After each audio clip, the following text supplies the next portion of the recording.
اعوذ باللہ من الشیطان الرجیم بسم اللہ الرحمن الرحیم۔ میرے چھٹی جماعت کے طلباء و طالبات السلام علیکم ورحمۃ اللہ وبرکاتہ۔ چونکہ ہم کل سے ایک نیا سبق لے رہے ہیں جس کا عنوان ہے ایثار کا جذبہ۔ چونکہ ہم نے پڑھا کہ قربانی کا جذبہ۔ عدنان ایک تاجر تھا اور ایک دولت مند انسانوں میں شمار ہوتا ہے۔ قدرت نے اسے سب کچھ دیا تو اولاد کی نعمت نہیں دی۔ تو اب یہ ہر ڈاکٹر فقیر وغیرہ کے پاس گئے، لیکن اس کی جو تمنا تھی اولاد کی وہ پوری نہ ہو سکی۔ دوستوں یاروں نے مشورہ دیا کہ کسی نے کہا کہ شادی دوسری کر لو، تو کسی نے کہا کہ بچی کو گود لے لو۔ تو اس طرح سے بہت سے ساروں نے کہا کہ کچھ انتظار کرو، علاج کرو، لیکن جو عدنان ہے دوسری شادی کے لیے تیار نہیں تھا۔ اب یہی فیصلہ ہوا ان کو آپس میں کہ آپ ایک بچے کو گود لے لو۔ تو اس طرح سے ہم پہنچ گئے صفحہ نمبر 50 پہ۔ آج سے آگے پڑھیں گے۔ چند روز قبل ہی ان کے محلے کا ایک نوجوان جوڑا جیپ کے حادثے میں جاں بحق ہونے کی وجہ سے اپنے 1 سال کے خوبصورت بچے کو پیچھے چھوڑا گیا تھا۔ تو اسی محلے میں جہاں پہ عدنان رہتا تھا وہاں پہ ایک ایکسیڈنٹ ہوا۔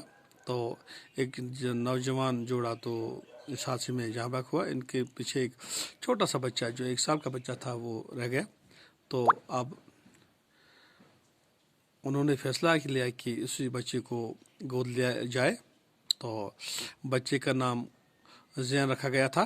چند ہی دنوں کے اندر گھر کی فضا بدل گئی اور انہوں نے اس بچے کو گود لے لیا۔ اس کا نام رکھا تھا زین۔ تو اس طرح سے ان کی جو گھر کی حالت وہ بدل گئی۔ بچہ کیا ملا جیسے آنگن میں بہار اتر آئی۔ عدنان اور شبہ دونوں بچے کی کلاکاریوں میں یوں کھو گئے کہ کچھ مدت تک انہیں اپنے گرد و پیش کی خبر تک نہ رہی۔ ان کے آنکھوں کا تارا ہی نہیں بلکہ روح کی ٹھنڈک، دل کا قرار بھی تھا۔ شبہ کی جیسی اس میں جان تھی، وہ دن بھر اس سے کھیلتی رہتی تھی۔ کبھی اس سے ایک طرح کے کپڑے پہنتی تھی اور کبھی دوسری طرح کی۔ جب کہ اس سے بھی تسلی نہیں ہوئی تو کوئی جوڑا نکال کر اسے پہننا شروع کر دیتی تھی۔ تو اس طرح سے یعنی ان کا جو زندگی کا جو ماحول ہے وہ اب سہانا لگتا ہے۔ وقت گزرتا رہا۔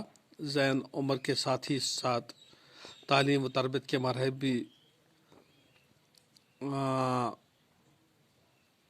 کرتا رہا۔ ایک اچھا استاد اس کی تعلیم کے لیے رکھا گیا۔ وہ اس سے گھر سے باہر نکلنے نہیں دیتے تھے کہ کہیں دھوپ یا چھاؤں میں اس کے رنگ کو میلا نہ کر دے۔ تو اس طرح سے کہ ان کی گھر کی حالت بدل گئی۔ زینب 8ویں درجے میں تھا، یعنی 8ویں کلاس میں پہنچ گیا کہ اچانک ایک دن شبہ کی طبیعت خراب ہو گئی۔ ڈاکٹر معائنہ کرنے کے لیے آیا تو یہ سن کر انہیں حیرت ہوئی کہ شبہ کے بچے ہونے والا ہے۔ پہلے تو ان کو اس پر یقین ہی نہ آیا۔ جب بار بار پوچھنے پر بھی ڈاکٹر نے کہے ہوئے الفاظ کو دہرانے کی سوا اور کچھ نہیں کہا تو انہوں نے یوں محسوس ہوا جیسے کائنات کے سارے خزانوں کے دروازے ان پر کھول دے گئے۔